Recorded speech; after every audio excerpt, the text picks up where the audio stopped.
Yes sir ಹೇಳಿ. ಈಗ ಅದಕ್ಕೆ ಸಂಬಂಧಪಟ್ಟಿರ್ತಕ್ಕಂಥ ಸಚಿವರು ಉತ್ತರ ಕೊಟ್ಟಿದ್ದಾರೆ. ನನಗೆ ಅದ್ರ ಬಗ್ಗೆ ಮಾಹಿತಿ ಇದೆ, ಬಟ್ ಆದರೆ ಸಂಬಂಧಪಟ್ಟಿರ್ತಕ್ಕಂಥ ಸಚಿವರು ಉತ್ತರ ಕೊಡ್ತಾರೆ. ಅದಕ್ಕೆ ಸಚಿವರು ಇವತ್ತು ಹೋಗ್ತಾ ಇದ್ದಾರೆ ಕೂಡ ಅಲ್ಲಿ. ಅಲ್ಲ ಸರ್, ಏನು ಸಮಸ್ಯೆ?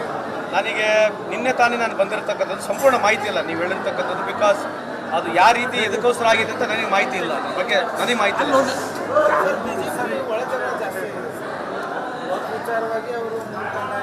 ಈಗ ವಕ್ಫ್ ವಿಚಾರವಾಗಿ ಜಾಗೃತಿ ಮಾಡ್ಕೊಂಡು ತಾವೇ ಡಿವೈಡ್ ಆಗಿಬಿಟ್ಟಿದ್ದಾರೆ. ಒಂದು ಯತ್ನಾಳ್ ನಾನು ಮಾಧ್ಯಮದವ್ರಿಗೆ ಹೇಳಿಕ್ಕೆ ಇಚ್ಛೆ ಬಯಸ್ತೀನಿ, ಈ ವಕ್ಫ್ ವಿಚಾರದಲ್ಲಿ ಎಲ್ಲ ಸರ್ಕಾರಗಳು ನೋಟಿಸ್ಗಳು ಕೊಟ್ಟಿದ್ದಾವೆ.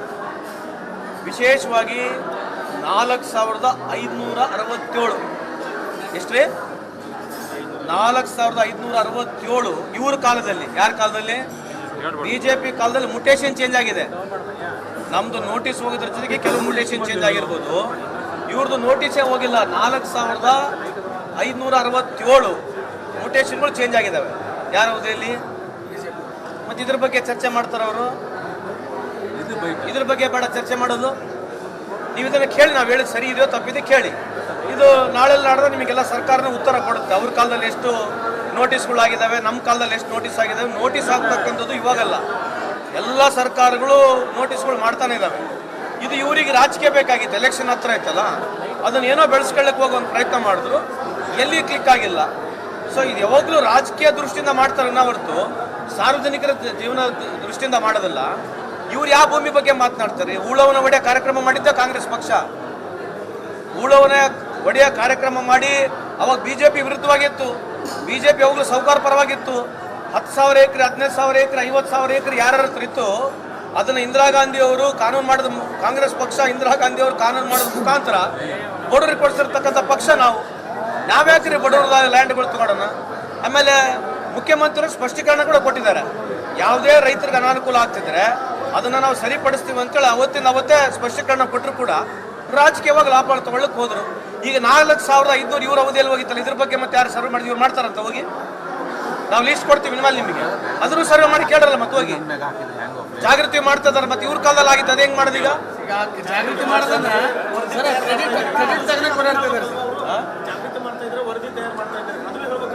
ಯಾರು? ಅದೇ ರೀ, ಈಗ ನಾವು ಅದನ್ನೇ ಕೇಳ್ತಾ ಇರೋದು. ನಾವು ಸಂಪೂರ್ಣ ಮಾಹಿತಿ ತಗೊಂಡು ಅವ್ರಿಗೆ ಕೊಡ್ತೀವಲ್ಲ. ಈಗ ನೀವು ಎಲ್ಲೆಲ್ಲಿ ಹೋಗ್ತಾರೆ, ನೀವು ಅದನ್ನ ಕೊಡಿ. ಈಗ ನೋಡ್ರಿ, ನಾವು ಮಾಹಿತಿ ಕೊಡ್ತಕ್ಕಂಥದ್ದು, ರಿಯಲಿಸ್ಟಿಕ್ ಹೇಳ್ತಕ್ಕಂಥದ್ದು ನಮ್ಮ ಕೆಲಸ ಇದೆ. ಆಮೇಲೆ ನಾವೇನು ಮಾಡ್ಬೇಕಿಲ್ಲ, ರಾಜಕೀಯವಾಗಿ ನಮ್ಮ ಪಕ್ಷ ಸರ್ಕಾರದ ಮುಂದೆ ನಿರ್ಣಯ ಮಾಡ್ತೀವಿ. ಇವತ್ತು ನಾನು ನಮ್ಮ ಮಾಹಿತಿ ಕೊಡ್ತಾ ಇದ್ದೀನಿ, ಇದ್ರ ಮುಖಾಂತರ ನಿಮ್ಮ ಮುಖಾಂತರ ಅವ್ರು ಕೇಳ್ತಕ್ಕಂಥದ್ದು. ಇವ್ರು ಕೊಟ್ಟಿರ್ತಕ್ಕಂಥ ನೋಟಿಸ್ಗಳು ಮುಟೇಷನ್ ಚೇಂಜ್ ಆಗಿದಾವಲ್ಲ, ಇದ್ರ ಬಗ್ಗೆ ಚರ್ಚೆ ಬೇಡ ಜನರ ಹತ್ರ. ನೀವು ಅದೇ ಕೇಳಿ ಸರ್. ಈಗ ತಮ್ಮ ಲಾಭಕ್ಕೋಸ್ಕರ ಕ್ರೆಡಿಟ್ ತಗೊಂಡು ಕೊಡಾಡ್ತಾರೆ. ವಿಜೇಂದ್ರ ಒಂದು ಟೀಮ್ ಮಾಡ್ತಾರೆ, ಯತ್ನಾಳ್ ಒಂದು ಟೀಮ್ ಮಾಡ್ತಾರೆ. ಅವರು 10 ಟೀಮ್ ಮಾಡಲಿ ನಮಗೆ ಸಂಬಂಧ ಇಲ್ಲ. BJP ಅವರು 5 ಟೀಮ್ ಮಾಡಲಿ ನಮಗೆ ಸಂಬಂಧ ಇಲ್ಲ. ನಮ್ಮ ವಿಚಾರ ಇಷ್ಟೇ ಇರ್ತಕ್ಕಂಥ, ನಿಮ್ಮ ಕಾಲದಲ್ಲಿ 4,500 ಜನಕ್ಕೆ ನೀವು ಕೊಟ್ಟಿರ್ತಕ್ಕಂಥ ಮುಟೇಷನ್ ಚೇಂಜ್ ಆಗಿದೆ. ನಾವು 700 ಚಿಲ್ಡ್ರನ್ನ ಕೊಟ್ಟಿದ್ದೇವೆ ನಮ್ಮ ಅವಧಿಯಲ್ಲಿ. ನೀವು ಕೊಟ್ಟಿರ್ತಕ್ಕಂಥ 4,500 ಮುಟೇಷನ್ ಚೇಂಜ್ ಆಗಿರೋದು, ಇದ್ರ ಬಗ್ಗೆ ಜನಕ್ಕೆ ಹೋಗಿ ಹೇಳ್ಬೇಕಲ್ಲ. ನೀವು ಮಾಧ್ಯಮದವ್ರು ಹೇಳಿ, ನೀವು ಕೊಟ್ಟಿರ್ತಕ್ಕಂಥ ಇದ್ರ ಬಗ್ಗೆ ಏನು ಮಾಡ್ತಿರ್ತ ಅವ್ರನ್ನ ನೀವು ಕೇಳಿ, ಅವಾಗ ಏನು ಉತ್ತರ ಕೊಡ್ತಾ ನೋಡೋಣ, ಮಾತಾಡೋಣ. ಯಾರು? ಈಗ ಯತ್ನಾಳ್ ಅವ್ರಿಗೆ ಏನು ಸರ್ ಅಂತಂದ್ರೆ, ಅವ್ರಿಗೆ ಈ ಥರ ನೆಗೆಟಿವ್ ಮಾತಾಡಿದ್ರೆ ಪಾಪ್ಯುಲಾರಿಟಿ ಸಿಗುತ್ತೆ ಅಂತ ಹೇಳ್ತಾರೆ, ಮಾತನಾಡ್ತಾರೆ. ಈಗ ಯತ್ನಾಳ್ ಅವ್ರು ಮಾತನಾಡಿದ್ದು ನಮ್ಮನ್ನು ಕೇಳ್ತೀರಿ, ನಾವು ವಿರುದ್ಧವಾಗಿ ಮಾತನಾಡಬೇಕು. ನಾನೇನ ಸಬ್ಜೆಕ್ಟಿವ್ ಆಗಿ ಇದ್ರೆ ಮಾತನಾಡ್ಬೋದು. ಈ ಆರೋಪಗಳಿಗೆ ನಾವೇನು ಮಾತನಾಡೋದು ಹೇಳ್ರಿ?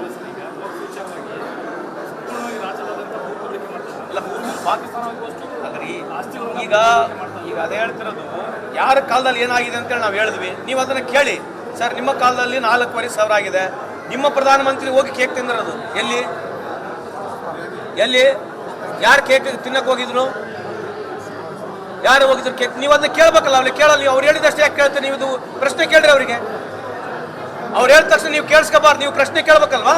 ನೀವ್ಯಾಕೆ ಪ್ರಶ್ನೆ ಕೇಳಲ್ಲ? Why should not you ask a question? Why did our prime minister go to Pakistan to eat cake? ನೀವು ಕೇಳ್ಬೇಕಲ್ವಾ ಅವ್ರಿಗೆ ಪ್ರಶ್ನೆ? ನೀವೇ ಕೇಳಲ್ಲ. ಅವ್ರು ಕೇಳಿದ್ ಬಂದು ನಮಗೆ ಕೇಳ್ತಾರಲ್ವಾ? ಆನ್ ವಾಟ್ ಬೇಸಿಸ್ ಏನಿತ್ತ? ಪ್ರೋಟೋಕಾಲ್ ಇತ್ತು ಅವ್ರು ಹೋದಾಗ. ಎಸ್ ಸರ್ ಹೇಳಿ. ಈಗ ಅದಕ್ಕೆ ಸಂಬಂಧಪಟ್ಟಿರ್ತಕ್ಕಂಥ ಸಚಿವರು ಉತ್ತರ ಕೊಟ್ಟಿದ್ದಾರೆ. ನನಗೆ ಅದ್ರ ಬಗ್ಗೆ ಮಾಹಿತಿ ಇದೆ, ಬಟ್ ಆದರೆ ಸಂಬಂಧಪಟ್ಟಿರ್ತಕ್ಕಂಥ ಸಚಿವರು ಉತ್ತರ ಕೊಡ್ತಾರೆ. ಅದಕ್ಕೆ ಸಚಿವರು ಇವತ್ತು ಹೋಗ್ತಾ ಇದ್ದಾರೆ ಕೂಡ ಅಲ್ಲಿ. ಅಲ್ಲ ಸರ್, ಏನು ಸಮಸ್ಯೆ? ನನಗೆ ನಿನ್ನೆ ತಾನೇ ನಾನು ಬಂದಿರತಕ್ಕಂಥದ್ದು ಸಂಪೂರ್ಣ ಮಾಹಿತಿ ಇಲ್ಲ ನೀವು ಹೇಳಿರ್ತಕ್ಕಂಥದ್ದು. ಬಿಕಾಸ್ ಅದು ಯಾವ ರೀತಿ ಎದಕ್ಕೋಸ್ಕರ ಆಗಿದೆ ಅಂತ ನನಗೆ ಮಾಹಿತಿ ಇಲ್ಲ, ಅದ್ರ ಬಗ್ಗೆ ನನಗೆ ಮಾಹಿತಿ ಇಲ್ಲ.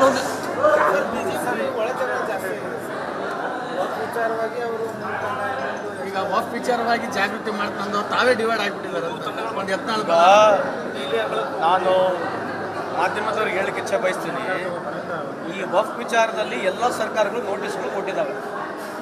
ವಿಶೇಷವಾಗಿ 4567 ಎಷ್ಟ್ರಿ 4567 ಇವ್ರ ಕಾಲದಲ್ಲಿ, ಯಾರ ಕಾಲದಲ್ಲಿ? ಬಿಜೆಪಿ ಕಾಲದಲ್ಲಿ ಮುಟೇಶನ್ ಚೇಂಜ್ ಆಗಿದೆ. ನಮ್ದು ನೋಟಿಸ್ ಹೋಗೋದ್ರ ಜೊತೆಗೆ ಕೆಲವು ಮುಟೇಶನ್ ಚೇಂಜ್ ಆಗಿರ್ಬೋದು, ಇವ್ರದ್ದು ನೋಟಿಸೇ ಹೋಗಿಲ್ಲ. 4567 ಮುಟೇಶನ್ಗಳು ಚೇಂಜ್ ಆಗಿದ್ದಾವೆ. ಯಾರ ಅವಧಿಯಲ್ಲಿ? ಮತ್ತೆ ಇದ್ರ ಬಗ್ಗೆ ಚರ್ಚೆ ಮಾಡ್ತಾರೆ ಅವರು. ಇದ್ರ ಬಗ್ಗೆ ಬೇಡ ಚರ್ಚೆ ಮಾಡೋದು. ನೀವು ಇದನ್ನು ಕೇಳಿ, ನಾವು ಹೇಳಿದ್ ಸರಿ ಇದೆಯೋ ತಪ್ಪಿದೆ ಕೇಳಿ. ಇದು ನಾಳೆ ನಾಡ್ದು ನಿಮಗೆಲ್ಲ ಸರ್ಕಾರನ ಉತ್ತರ ಕೊಡುತ್ತೆ. ಅವ್ರ ಕಾಲದಲ್ಲಿ ಎಷ್ಟು ನೋಟಿಸ್ಗಳಾಗಿದ್ದಾವೆ, ನಮ್ಮ ಕಾಲದಲ್ಲಿ ಎಷ್ಟು ನೋಟಿಸ್ ಆಗಿದ್ದಾವೆ. ನೋಟಿಸ್ ಆಗ್ತಕ್ಕಂಥದ್ದು ಇವಾಗಲ್ಲ, ಎಲ್ಲ ಸರ್ಕಾರಗಳು ನೋಟಿಸ್ಗಳು ಮಾಡ್ತಾನೆ ಇದ್ದಾವೆ. ಇದು ಇವರಿಗೆ ರಾಜಕೀಯ ಬೇಕಾಗಿತ್ತು, ಎಲೆಕ್ಷನ್ ಹತ್ರ ಇತ್ತಲ್ಲ, ಅದನ್ನ ಏನೋ ಬೆಳೆಸ್ಕೊಳ್ಳಕ್ಕೆ ಹೋಗೋ ಒಂದು ಪ್ರಯತ್ನ ಮಾಡಿದ್ರು, ಎಲ್ಲಿ ಕ್ಲಿಕ್ ಆಗಿಲ್ಲ. ಸೊ ಇದು ಯಾವಾಗಲೂ ರಾಜಕೀಯ ದೃಷ್ಟಿಯಿಂದ ಮಾಡ್ತಾರೆ ಹೊರತು ಸಾರ್ವಜನಿಕರ ಜೀವನ ದೃಷ್ಟಿಯಿಂದ ಮಾಡೋದಿಲ್ಲ. ಇವ್ರು ಯಾವ ಭೂಮಿ ಬಗ್ಗೆ ಮಾತನಾಡ್ತಾರೆ? ಊಳವನ ಒಡೆಯ ಕಾರ್ಯಕ್ರಮ ಮಾಡಿದ್ದ ಕಾಂಗ್ರೆಸ್ ಪಕ್ಷ. ಊಳವನ ಒಡೆಯ ಕಾರ್ಯಕ್ರಮ ಮಾಡಿ ಅವಾಗ ಬಿಜೆಪಿ ವಿರುದ್ಧವಾಗಿತ್ತು. ಬಿಜೆಪಿ ಯಾವಾಗಲೂ ಸಾಹುಕಾರ ಪರವಾಗಿತ್ತು. 10,000 ಎಕರೆ, 15,000 ಎಕರೆ, 50,000 ಎಕರೆ ಯಾರ ಹತ್ರ ಇತ್ತು ಅದನ್ನು ಇಂದಿರಾ ಗಾಂಧಿ ಅವರು ಕಾನೂನು ಮಾಡಿದ, ಕಾಂಗ್ರೆಸ್ ಪಕ್ಷ ಇಂದಿರಾ ಗಾಂಧಿ ಅವರು ಕಾನೂನು ಮಾಡೋದ ಮುಖಾಂತರ ಬಡವರಿಗೆ ಕೊಡಿಸಿರ್ತಕ್ಕಂಥ ಪಕ್ಷ ನಾವು. ನಾವ್ಯಾಕ್ರಿ ಬಡವ್ರದ ಲ್ಯಾಂಡ್ಗಳು ತಗೊಳ್ಳೋಣ? ಆಮೇಲೆ ಮುಖ್ಯಮಂತ್ರಿಗಳು ಸ್ಪಷ್ಟೀಕರಣ ಕೂಡ ಕೊಟ್ಟಿದ್ದಾರೆ. ಯಾವುದೇ ರೈತರಿಗೆ ಅನಾನುಕೂಲ ಆಗ್ತಿದ್ರೆ ಅದನ್ನು ನಾವು ಸರಿಪಡಿಸ್ತೀವಿ ಅಂತೇಳಿ ಅವತ್ತೇ ಸ್ಪಷ್ಟೀಕರಣ ಕೊಟ್ಟರು ಕೂಡ ರಾಜಕೀಯವಾಗಿ ಲಾಭ ತಗೊಳ್ಳಕ್ಕೆ ಹೋದ್ರು. ಈಗ 4,500 ಇವ್ರ ಅವಧಿಯಲ್ಲಿ ಹೋಗಿತ್ತಲ್ಲ, ಇದ್ರ ಬಗ್ಗೆ ಮತ್ತೆ ಯಾರು ಸರ್ವೆ ಮಾಡಿದ್ರು? ಇವ್ರು ಮಾಡ್ತಾರಂತ ಹೋಗಿ ನಾವು ಲೀಸ್ಟ್ ಕೊಡ್ತೀವಿ ನಿಮ್ಮಲ್ಲಿ ನಿಮಗೆ, ಅದನ್ನು ಸರ್ವೆ ಮಾಡಿ ಕೇಳಲ್ಲ. ಮತ್ತೆ ಹೋಗಿ ಜಾಗೃತಿ ಮಾಡ್ತಾ ಇದಾರೆ. ಮತ್ತೆ ಇವ್ರ ಕಾಲದಲ್ಲಿ ಆಗಿತ್ತು, ಅದೇ ಹೆಂಗ್ ಮಾಡೋದು? ಈಗ ಜಾಗೃತಿ ಮಾಡೋದನ್ನ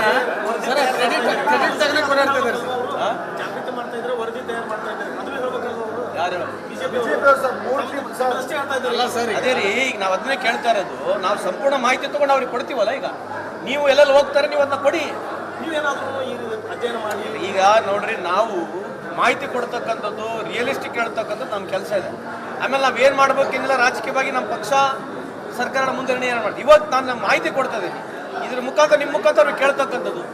ಇವ್ರು ಕೊಟ್ಟಿರ್ತಕ್ಕಂಥ ನೋಟಿಸ್ಗಳು ಮುಟೇಶನ್ ಚೇಂಜ್ ಆಗಿದಾವಲ್ಲ, ಇದ್ರ ಬಗ್ಗೆ ಚರ್ಚೆ ಬೇಡ ಜನರ ಹತ್ರ. ನೀವು ಅದೇ ಕೇಳಿ ಸರ್. ಈಗ ತಮ್ಮ ಲಾಭಕ್ಕೋಸ್ಕರ ಕ್ರೆಡಿಟ್ ತಗೊಳಕ್ ಕೊಡಾಡ್ತಾರೆ. ವಿಜೇಂದ್ರ ಒಂದು ಟೀಮ್ ಮಾಡ್ತಾರೆ, ಯತ್ನಾಳ್ ಒಂದು ಟೀಮ್ ಮಾಡ್ತಾರೆ. ಅವರು 10 ಟೀಮ್ ಮಾಡಲಿ ನಮಗೆ ಸಂಬಂಧ ಇಲ್ಲ. ಬಿಜೆಪಿ ಅವರು 5 ಟೀಮ್ ಮಾಡಲಿ ನಮಗೆ ಸಂಬಂಧ ಇಲ್ಲ. ನಮ್ಮ ವಿಚಾರ ಇಷ್ಟೇ ಇರ್ತಕ್ಕಂಥ, ನಿಮ್ಮ ಕಾಲದಲ್ಲಿ 4,500 ಜನಕ್ಕೆ ನೀವು ಕೊಟ್ಟಿರ್ತಕ್ಕಂಥ ಮುಟೇಶನ್ ಚೇಂಜ್ ಆಗಿದೆ. ನಾವು 700 ಚಿಲ್ಲರನ್ನ ಕೊಟ್ಟಿದ್ದೇವೆ ನಮ್ಮ ಅವಧಿಯಲ್ಲಿ. ನೀವು ಕೊಟ್ಟಿರ್ತಕ್ಕಂಥ 4,500 ಮುಟೇಶನ್ ಚೇಂಜ್ ಆಗಿರೋದು, ಇದ್ರ ಬಗ್ಗೆ ಜನಕ್ಕೆ ಹೋಗಿ ಹೇಳ್ಬೇಕಲ್ಲ. ನೀವು ಮಾಧ್ಯಮದವ್ರು ಹೇಳಿ, ನೀವು ಕೊಟ್ಟಿರ್ತಕ್ಕಂಥ ಇದ್ರ ಬಗ್ಗೆ ಏನು ಮಾಡ್ತಿರ್ತಾರೆ ಅವ್ರನ್ನ ನೀವು ಕೇಳಿ, ಅವಾಗ ಏನು ಉತ್ತರ ಕೊಡ್ತಾರೆ ನೋಡೋಣ, ಮಾತಾಡೋಣ. ಯಾರು ಈಗ ಯತ್ನಾಳ್ ಅವ್ರಿಗೆ ಏನು ಸರ್ ಅಂತಂದ್ರೆ, ಅವ್ರಿಗೆ ಈ ಥರ ನೆಗೆಟಿವ್ ಮಾತಾಡಿದ್ರೆ ಪಾಪ್ಯುಲಾರಿಟಿ ಸಿಗುತ್ತೆ ಅಂತ ಹೇಳ್ತಾರೆ, ಮಾತನಾಡ್ತಾರೆ. ಈಗ ಯತ್ನಾಳ್ ಅವ್ರು ಮಾತನಾಡಿದ್ದು ನಮ್ಮನ್ನು ಕೇಳ್ತೀರಿ, ನಾವು ವಿರುದ್ಧವಾಗಿ ಮಾತನಾಡಬೇಕು. ನಾನೇನ ಸಬ್ಜೆಕ್ಟಿವ್ ಆಗಿ ಇದ್ರೆ ಮಾತನಾಡ್ಬೋದು. ಈ ಆರೋಪಗಳಿಗೆ ನಾವೇನು ಮಾತನಾಡೋದು ಹೇಳ್ರಿ?